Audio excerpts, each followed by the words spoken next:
Hello everyone. तो अभी हम लोग बात करने वाले हैं डीसी मोटर की ब्रेकिंग के बारे में। तो कोई भी मशीन कंसिडर करो, किसी भी मशीन में जो ब्रेकिंग है वो बहुत इंपॉर्टेंट है।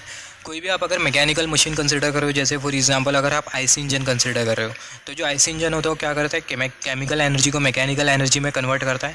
आईसी इंजन का शाफ्ट घूम रहा होता है, राइट। तो जो आईसी इंजन है हमें बेसिकली दे रहा है मैकेनिकल आउटपुट, राइट।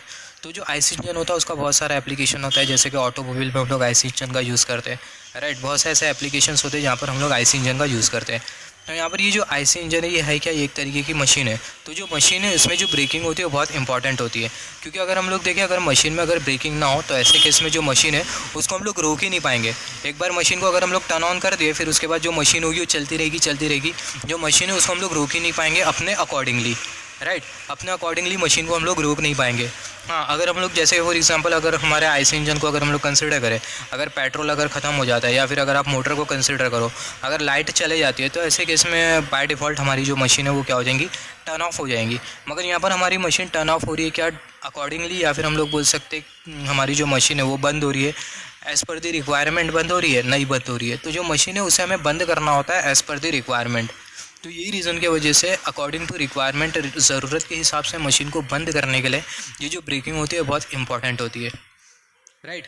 तो यहाँ पर ये ब्रेकिंग का मतलब क्या होता है, जो ब्रेकिंग होता है वो एक ऐसा प्रोसेस होता है जिसमें जो मशीन की जो स्पीड होती है उसको हम लोग रिड्यूस कर रहे होते हैं।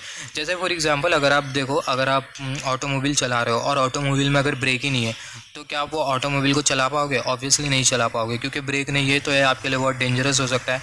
ऑटोमोबाइल अगर आप कहीं चला रहे हो और अगर आपको रोकना है ऑटोमोबाइल को, तो आपके पास ब्रेक ही नहीं है, तो आप अपने रिक्वायरमेंट के हिसाब से जो ऑटोमोबाइल है उसको रोक ही नहीं पाओगे। अगर आपके ऑटोमोबाइल का पेट्रोल ख़त्म होगा तो आपकी जो ऑटोमोबाइल होगी वो रुकेगी। अदरवाइज़ आप अपने हिसाब से, अपने रिक्वायरमेंट के हिसाब से अकॉर्डिंगली जो ऑटोमोबाइल है आप उसको रोक नहीं पाओगे। तो ऑटोमोबाइल के केस में भी या फिर किसी भी मशीन के केस में भी जो मशीन होती है उसको हम लोग अपने अकॉर्डिंगली रोकना चाहते हैं।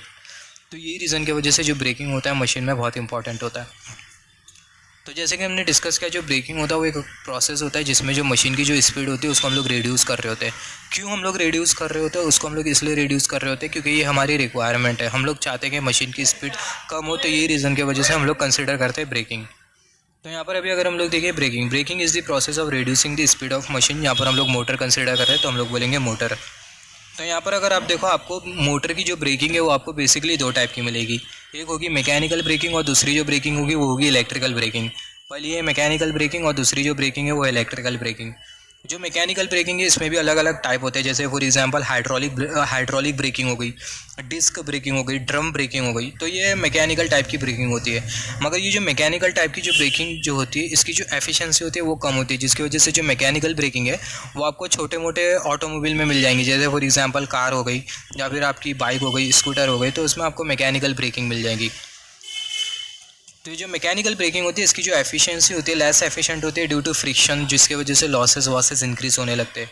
मगर ये जो इलेक्ट्रिकल ब्रेकिंग होती है ज़्यादा एफिशिएंट होती है। और ये जो इलेक्ट्रिकल ब्रेकिंग होती है इसको हम लोग बेसिकली यूज़ करते हैं हैवी ऑटोमोबाइल में, जैसे फॉर एग्जांपल अगर आप मेट्रो रेल कंसिडर करो या फिर अगर आप इलेक्ट्रिक लोकोमोटिव कंसिडर करो, तो ऐसे केसेस में हम लोग यूज़ करते हैं इलेक्ट्रिकल ब्रेकिंग, जहाँ पर जो इलेक्ट्रिकल ब्रेकिंग की जो एफिशिएंसी होती है वो ज़्यादा होती है। अगर आप इलेक्ट्रिक लोकोमोटिव कंसिडर करो तो जो इलेक्ट्रिक लोकोमोटिव उसमें आपको जो ब्रेकिंग जो मिलती है वो बेसिकली रीजनरेटिव टाइप की ब्रेकिंग मिलती है। तो जो इलेक्ट्रिकल ब्रेकिंग होती है वो ज़्यादा एफिशिएंट होती है। तो हम लोग इलेक्ट्रिकल ब्रेकिंग के टाइप के बारे में बात करेंगे, राइट। जिसमें हम लोग बात करेंगे सबसे पहला रीजनरेटिव ब्रेकिंग के बारे में, प्लगिंग के बारे में, और तीसरा हम लोग बात करेंगे डायनेमिक ब्रेकिंग के बारे में। यहाँ पर अभी अगर हम लोग देखें, हमने बात किया इलेक्ट्रिकल ब्रेकिंग के बारे में। इलेक्ट्रिकल ब्रेकिंग से हम लोग किसको ब्रेक लगा रहे होगे? क्या हम लोग मैकेनिकल सिस्टम को ब्रेक लगा रहे होगे? आईसी इंजन को हम लोग ब्रेक लगा रहे होगे? ऑब्वियसली नहीं। इलेक्ट्रिकल ब्रेकिंग की हेल्प से हम लोग किसी इलेक्ट्रिकल मोटर को ही ब्रेक लगा रहे होगे, राइट। तो सबसे पहला बात करते हैं रीजनरेटिव ब्रेकिंग के बारे में। यहाँ पर अगर हम लोग देखें, रीजनरेटिव ब्रेकिंग बहुत एफिशिएंट ब्रेकिंग होती है और इसके प्रैक्टिकल एप्लीकेशंस भी बहुत ज़्यादा होते हैं। जैसे कि अगर हम लोग इसके प्रैक्टिकल एप्लीकेशंस देखें तो इलेक्ट्रिक लोकोमोटिव हो गया, इलेक्ट्रिक व्हीकल हो गई, मेट्रो रेल हो गई, तो यहाँ पर आपको रीजनरेटिव ब्रेकिंग आपको देखने मिलती है। तो रीजनरेटिव ब्रेकिंग में होता क्या है, in braking we reduce the speed of motor. हमें पता है ब्रेकिंग में हम लोग करते क्या है, जो मोटर की जो स्पीड होती है उसको हम लोग रिड्यूस करते हैं। That is we reduce the kinetic energy of motor. जो मोटर की जो काइनेटिक एनर्जी होती है उसको हम लोग रिड्यूस कर रहे होते हैं ब्रेकिंग प्रोसेस के टाइम।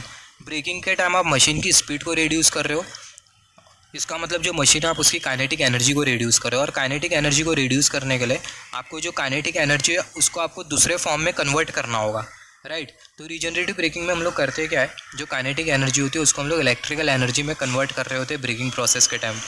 तो यहाँ पर अगर हम लोग देखें, in braking we reduce the speed of motor. Braking में हम लोग करते क्या, मोटर की जो स्पीड होती है उसको हम लोग रिड्यूस करते हैं। That is we reduce the kinetic energy of motor. हम लोग मोटर की काइनेटिक एनर्जी को रिड्यूस कर रहे होते हैं। In order to reduce the kinetic energy को रिड्यूस करने के लिए जो काइनेटिक एनर्जी उसे हमें कन्वर्ट करना होगा किसी अनदर एनर्जी के फॉर्म में। और यहाँ पर ये रीजनरेटिव ब्रेकिंग में जो काइनेटिक एनर्जी होती है उसको हम लोग इलेक्ट्रिकल एनर्जी में कन्वर्ट कर रहे होते हैं, और वो जो इलेक्ट्रिकल एनर्जी होती है उसको हम लोग अगेन सप्लाई में फीडबैक करते थे।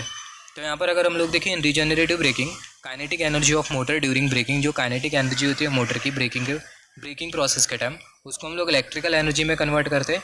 और जो मोटर होती है तभी जनरेटर के तौर पर काम करती है ब्रेकिंग प्रोसेस के टाइम। तो रीजनरेटिव ब्रेकिंग में हम लोग करते क्या है, जैसे कि हमने डिस्कस किया, जो काइनेटिक एनर्जी होती है मोटर की उसको हम लोग इलेक्ट्रिकल एनर्जी में कन्वर्ट कर रहे होते हैं, और वो जो इलेक्ट्रिकल एनर्जी होती है उसको हम लोग अगेन सप्लाई में फीडबैक कर देते हैं।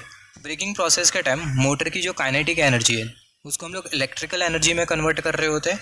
इसका मतलब जो मोटर है वो जनरेटर के तौर पर काम कर रही होती है। हमें पता है जो जनरेटर है वो मैकेनिकल एनर्जी, या फिर आप बोल सकते हो जो काइनेटिक एनर्जी उसे इलेक्ट्रिकल एनर्जी में कन्वर्ट करने का काम करता है। तो जो मोटर है उसको हम लोग जनरेटर के तौर पर, जो ब्रेकिंग प्रोसेस का टाइम जो मोटर होती है वो जनरेटर के तौर पर काम कर रही होती है, और जो काइनेटिक एनर्जी होती है उसे इलेक्ट्रिकल एनर्जी में कन्वर्ट करती है, और जो इलेक्ट्रिकल एनर्जी होती है उसको हम लोग अगेन सप्लाई में फीडबैक कर देते हैं। तो यही रीज़न की वजह से जो रीजनरेटिव ब्रेकिंग होती है वो ज़्यादा एफिशिएंट होती है। यहाँ पर अगर हम लोग देखें, जैसे कि हमने डिस्कस किया, ब्रेकिंग प्रोसेस के टाइम मोटर की जो काइनेटिक एनर्जी होती है उसको इलेक्ट्रिकल एनर्जी में हम लोग कन्वर्ट कर रहे होते हैं, तभी जो मोटर है वो जनरेटर के तौर पर काम कर रही होती है।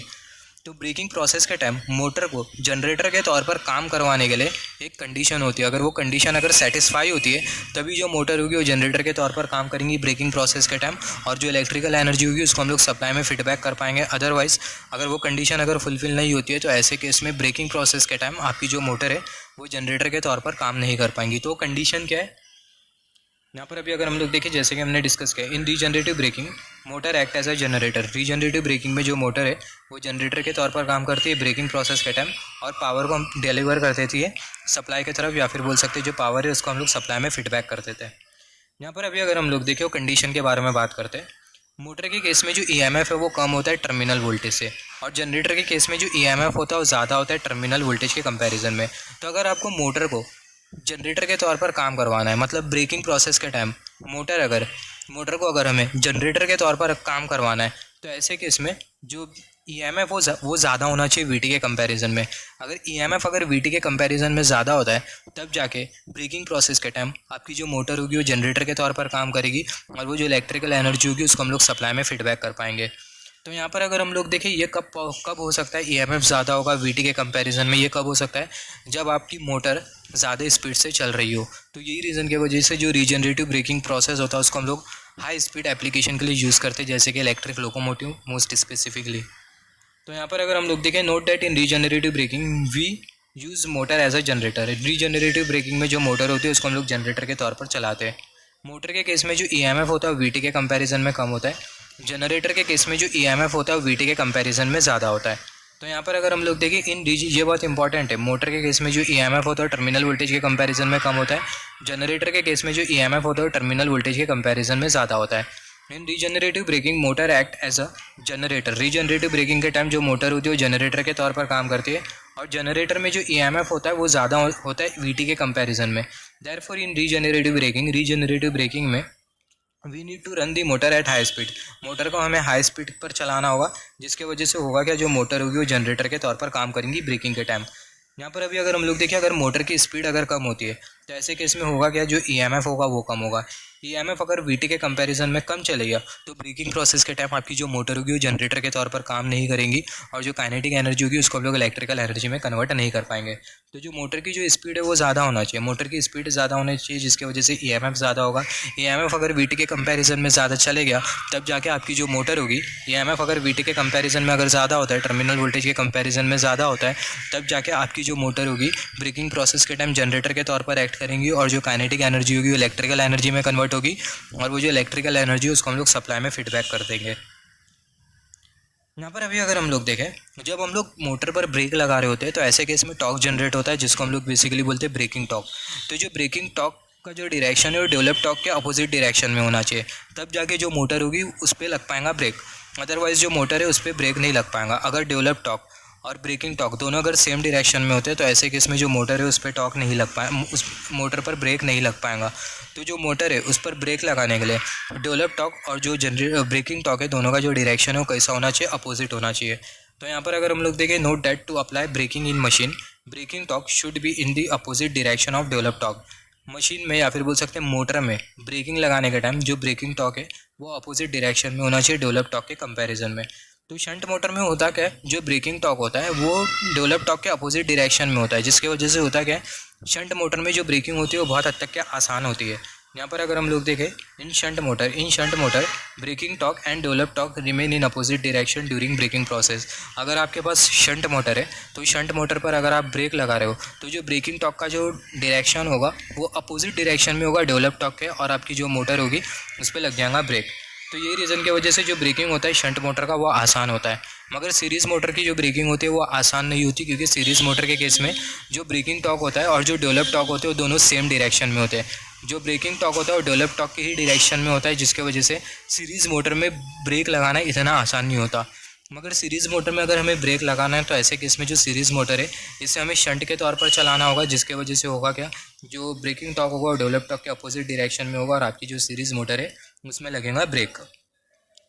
तो यहाँ पर अभी अगर हम लोग देखें, इन सीरीज़ मोटर जैसे कि हमने डिस्कस किया, in series motor braking torque remain in same direction of develop torque. Series motor में होता है कि जो ब्रेकिंग टॉर्क होता है वो डेवलप टॉर्क की ही डायरेक्शन में होता है। Therefore braking in series motor is not easy. ये रीज़न की वजह से सीरीज़ मोटर में जो ब्रेकिंग है वो आसान नहीं होती। In order to apply braking in series motor में ब्रेक अप्लाई करने के लिए we need to convert series motor into shunt motor. जो सीरीज़ मोटर है उसे हमें शंट मोटर में कन्वर्ट करना होगा, जिसमें जो ब्रेकिंग टॉर्क होता है वो अपोजिट डायरेक्शन में होता है डेवलप टॉर्क के। यहाँ पर अभी अगर हम लोग देखें, जैसे कि हमने डिस्कस किया, जब हम लोग ब्रेक लगा रहे होते हैं तो ऐसे केस में टॉर्क जनरेट होता है, जिसको हम लोग बेसिकली बोलते हैं ब्रेकिंग टॉर्क। तो यहाँ पर ये जो ब्रेकिंग टॉर्क है इसको हम लोग कैसे ऑब्टेन कर सकते हैं, ब्रेकिंग टॉर्क कैसा जनरेट हो रहा होता है। यहाँ पर अगर हम लोग देखें, braking torque can be obtain by reversing इधर फील्ड करंट या फिर आर्मेचर करंट। फील्ड करंट को रिवर्स करके या फिर आर्मेचर करंट को रिवर्स करके हम लोग ऑब्टेन कर सकते हैं ब्रेकिंग टॉर्क। दोनों को हम लोग साथ में रिवर्स नहीं करेंगे, फील्ड करंट और आर्मेचर करंट दोनों को हमें साइमल्टेनियसली रिवर्स नहीं करना है। दोनों को अगर हम लोग साइमल्टेनियसली रिवर्स करेंगे तो जो ब्रेकिंग टॉर्क है वो नहीं जनरेट हो पाएगा। तो ब्रेकिंग टॉर्क जनरेट करने के लिए या तो आपको फील्ड करंट को रिवर्स करना होगा या तो आपको आर्मेचर करंट को क्या करना होगा, रिवर्स करना होगा। तो यहाँ पर हमने बात किया रीजनरेटिव ब्रेकिंग के बारे में। अभी नेक्स्ट ब्रेकिंग के बारे में बात करते हैं, जिसको बोला जाता है प्लगिंग। तो यहाँ पर अभी अगर हम लोग देखिए, जो प्लगिंग है इसमें हम लोग क्या करते हैं, जो आर्मेचर का जो टर्मिनल होता है ब्रेकिंग के टाइम उसको हम लोग इंटरचेंज कर देते हैं। यहाँ पर अभी अगर हम लोग देखें, ये जो प्लगिंग मेथड होता है ब्रेकिंग का, ये सबसे फास्टेस्ट मेथड होता है। तो यहाँ पर अभी अगर हम लोग देखें, in plugging which changes the direction of armature current by reversing armature terminal during braking process. Braking process में हम लोग करते क्या, जो आर्मेचर के जो टर्मिनल होते हैं उसको हम लोग करते थे रिवर्स। आर्मेचर के टर्मिनल को रिवर्स करने की वजह से होता क्या, जो आर्मेचर का जो करंट है वो रिवर्स हो जाता है। आर्मेचर करंट रिवर्स करने की वजह से ब्रेकिंग टॉर्क डेवलप होता है, और वो जो ब्रेकिंग टॉर्क जो होता है वो डेवलप टॉर्क के अपोजिट डायरेक्शन में होता है और आपकी जो मोटर है उसमें लगता है ब्रेक।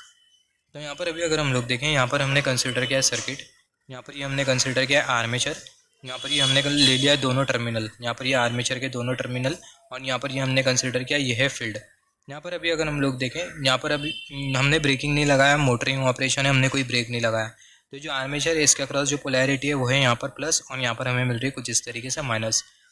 तो अभी हम लोग क्या करेंगे, अभी हम लोग लगाएंगे ब्रेक। यहाँ पर अभी अगर हम लोग देखें, प्लगिंग में हम लोग क्या करते हैं, जो आर्मेचर का जो करंट होता है उसको हम लोग रिवर्स करते हैं by interchanging the armature terminal.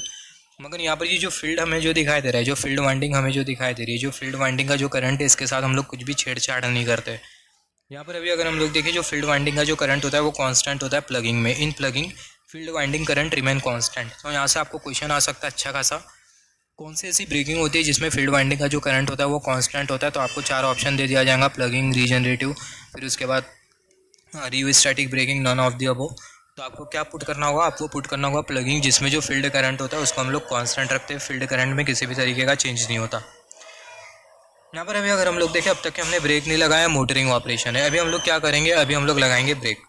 यहाँ पर अभी अगर हम लोग देखें, ब्रेक हम लोग किस तरीके से लगाएंगे, जो आर्मेचर के जो टर्मिनल है उसको इंटरचेंज करते हुए।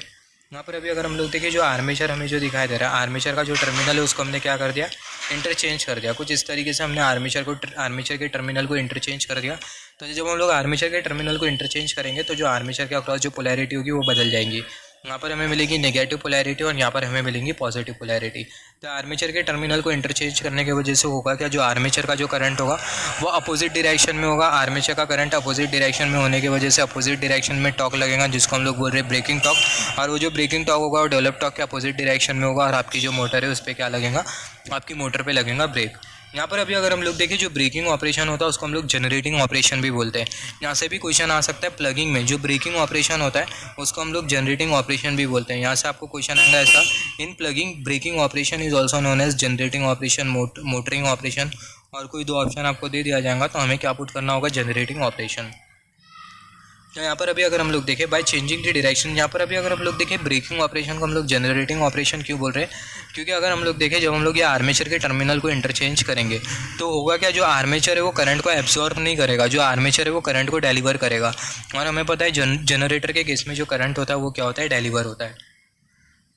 तो यहाँ पर अभी अगर हम लोग देखें by changing the direction of armature current braking torque will develop. Armature के टर्मिनल को हम लोग इंटरचेंज करें जिसके वजह से होगा क्या, जो आर्मेचर का जो करंट होगा उसका जो डायरेक्शन होगा वो चेंज होगा। By changing the direction of armature current के डायरेक्शन को चेंज करने की वजह से ब्रेकिंग टॉर्क डेवलप होगा, जो कि अपोजिट डायरेक्शन में होगा डेवलप टॉर्क के, और हमारे मशीन में हमारे मोटर में लगेगा ब्रेक।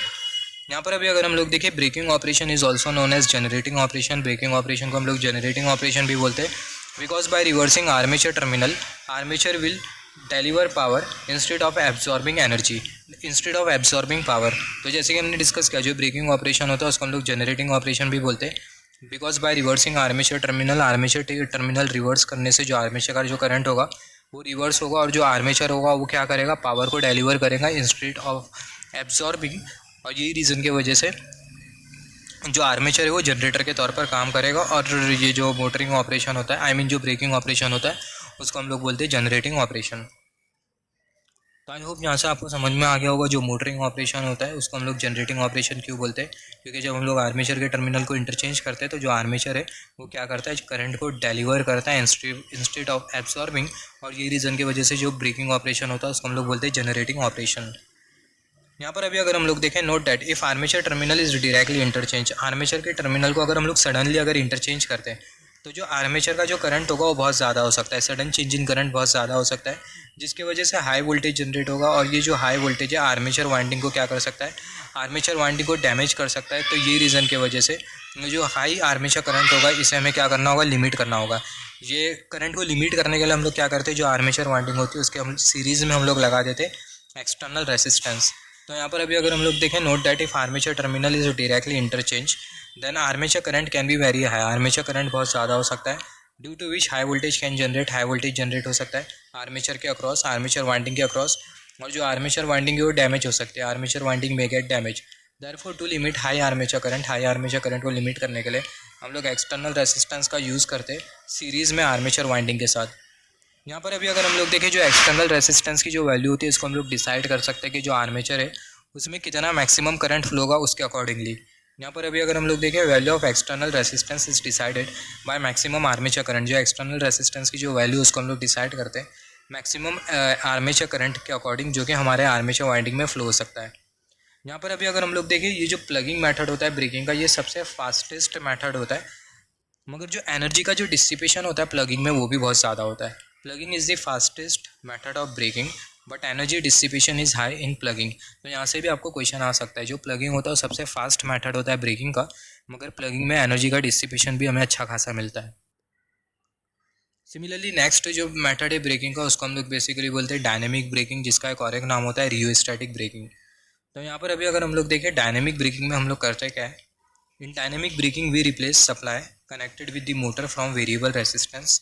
हम लोग डायनेमिक ब्रेकिंग में करते क्या है, जो मोटर के साथ जो सप्लाई कनेक्टेड होती है उसको हम लोग रिप्लेस कर देते हैं किससे, वेरिएबल रेसिस्टेंस से, जिसकी वजह से होता क्या है ब्रेकिंग प्रोसेस के टाइम जो काइनेटिक एनर्जी होती है वो रेसिस्टेंस को इलेक्ट्रिकल एनर्जी डिलीवर कर रही होती है।